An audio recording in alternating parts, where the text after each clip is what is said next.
Olá pessoal, tudo bem? Meu nome é Roberto Fernandes, eu vou falar um pouco para vocês aqui do grupo EBF Vaz. É uma empresa que tem em seu conglomerado kits de tração, kits de relação para motos, também pastilhas para carros, tá? Então a gente tem um grande grupo por trás disso tudo que a gente vai estar falando aqui. Então o meu objetivo aqui é realmente falar da empresa, a fábrica, os nossos produtos, as características dos produtos, dicas de manutenção, o nosso app, que é um grande catálogo online, e alguns certificados e programas que a gente tem, tá bom? Então vamos lá. O Grupo EBF Vaz é uma empresa com 58 anos de know-how, é uma empresa 100% nacional. Estamos instalados no interior de São Paulo, para ser mais exato, uma sede em Jundiaí e uma sede em Louveira, ambas a 70 quilômetros de São Paulo, a capital. Nós temos todo um parque industrial fabril, onde a gente produz 95% do que consome. Então algumas coisas a gente acaba comprando no mercado nacional. Até nossa matéria-prima, que é o aço, também a gente faz a aquisição no mercado interno. O grupo hoje é composto por 2 fábricas, um total de 245 mil metros de área construída. A gente tem uma cobertura total de 100% do mercado, tanto em 4 rodas como em 2 rodas, e a gente tem hoje em média 600 colaboradores diretos. Temos 200 colaboradores indiretos e mais ou menos 120 representantes nível Brasil, quando a gente fala de Vaz e Ecopads. Hoje o nosso poder fabril são de mais 600 modelos de pastilhas para carros, 25 mil itens para motos, com um poder de fabricação de 20 mil kits de relação por dia e 18 mil kits de pastilhas por dia. Tudo isso internamente dentro do nosso complexo fabril. Como é esse processo de fabricação dos itens Vaz ou dos itens Ecopads? A gente compra os rolos de aço e a gente passa por umas máquinas que a gente chama de slitters. Para vocês terem uma ideia como funciona esse slitter, é como se fosse uma máquina de cortar macarrão.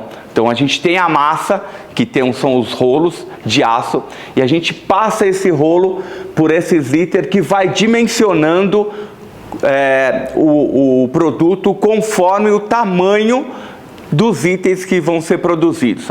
Pastilhas tem uma dimensão, coroa, outra dimensão, peão, outra dimensão. Se a gente for para a parte de corrente, cada um tem a sua dimensão. Então esse aço chega, ele é fatiado, ele é processado do tamanho das peças que a gente vai utilizar, e depois ele sofre uma grande alquimia, a gente poderia dizer assim. O nosso aço é um aço microligado, então ele recebe um tratamento em laboratório para que ele ganhe mais dureza. Então qual que é a diferença do aço 1045 do mercado para o aço microligado da Vaz?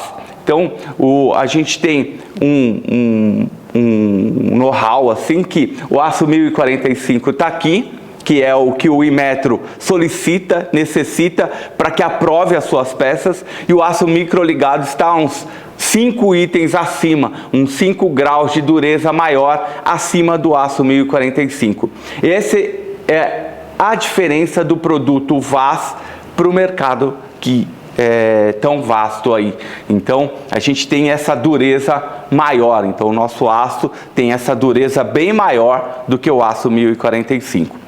Nossa estrutura de fábrica, então tudo é feito lá dentro, desde o projeto, a concepção do maquinário até a entrega final, a embalagem final dos nossos produtos, né? Então nessa estrutura fabril a gente tem o projeto, tem os nossos laboratórios, é um laboratório muito vasto. Dentro desse laboratório a gente tem o dinamômetro, que é nada mais do que uma máquina que transforma toda a rotação de um teste num kit de transmissão em dados de dureza, de qualidade, de resistência. E a gente tem também os nossos tratamentos térmicos, que é a transformação do nosso aço em um aço microligado. Esse dinamômetro, para vocês terem uma ideia, ele é bem grande e transforma todos esses nossos dados, todos os dados em gráficos, em potenciais, em medidas, tá bom? A gente tem também, dentro de nosso laboratório, um teste de névoa salina. Para que serve esse teste? Justamente para que a gente consiga mensurar para o nosso usuário, para o nosso cliente, que até mesmo em regiões praianas ou de alta umidade, a gente consegue manter a nossa qualidade do produto. Todos os nossos produtos, eles passam por tratamentos térmicos, né? Então tem a indução térmica nas coroas, os fornos de austêmperas para as correntes e a carbonitretação para os peões. Eu explico cada uma delas. O forno para cementação, então, quando a gente produz, a gente tem lá os nossos CNCs e as nossas máquinas de fine blank, são cortes precisos. Então, quando a gente produz os peões, então, a gente faz a produção dos peões e depois ele segue o caminho para esse forno de cementação. Esse forno de cementação, ele é composto por produtos químicos e ele não tem, é só calor, ele não tem fogo dentro dele, somente calor. Então, dependendo da cilindrada da moto, ele tem um tratamento. Então, vamos falar de uma moto de entrada que é de 100 a 160 cilindradas, vai para o forno de cementação, ele é aquecido a 480 graus e depois ele é resfriado em óleo. Por quê? Porque a moto, por ser uma moto de baixa cilindrada, essa dureza, esse tratamento térmico para o peão já é o suficiente. Quando a gente pega uma moto com uma temperatura, com uma cilindrada maior, a gente tem um tratamento diferenciado. Então ele passa por esse forno de cementação, vamos pegar uma moto acima de 190 cilindradas. Ele passa pelo forno de cementação, resfriado em óleo, e depois ele leva um choque térmico, ou seja, ele é resfriado a menos 190 graus. Agora, quando a gente vai para a moto de grande performance, acima de 600 cilindradas, 400 cilindradas, a gente tem o chamado Sub-Zero. É o mesmo processo, ele vai para o forno de cementação, é aquecido a 480 graus e depois ele é resfriado a menos 400 graus numa máquina que a gente tem lá, que chega a esses níveis tão baixos. O porquê disso? Para que a gente aumente a dureza do produto, tá bom? Então, aonde o peão recebe essa dureza no produto? Em todo ele, tá? Diferente da coroa, que a gente vai ver agora, que é por indução térmica.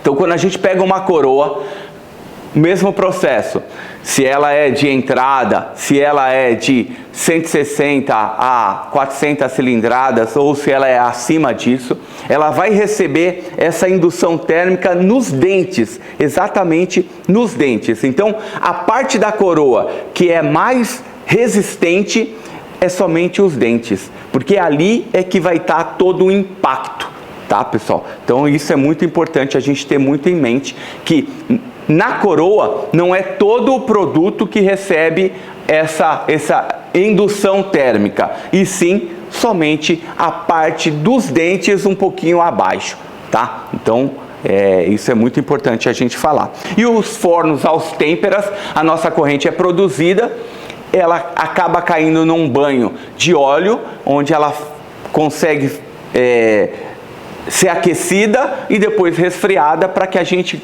chegue a estresse ela e ela volte ao normal novamente. Então, esse é um grande processo que a gente tem dentro da nossa fábrica. Os tratamentos das coroas, vamos falar um pouco mais, que isso é muito importante, né? O aço aprovado pelas montadoras em suas normas e especificações de engenharia tem um range entre 40 e 65 HRC. Essas durezas são consideradas e validadas pelos órgãos internacionais e nacionais por produtos originais. Então, o que eu quero dizer?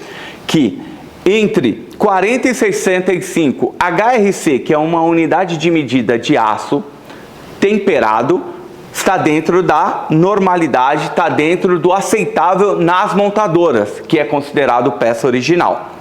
O nosso aço microligado, ele chega a 40 a 60 HRC, que está dentro da especificação das montadoras.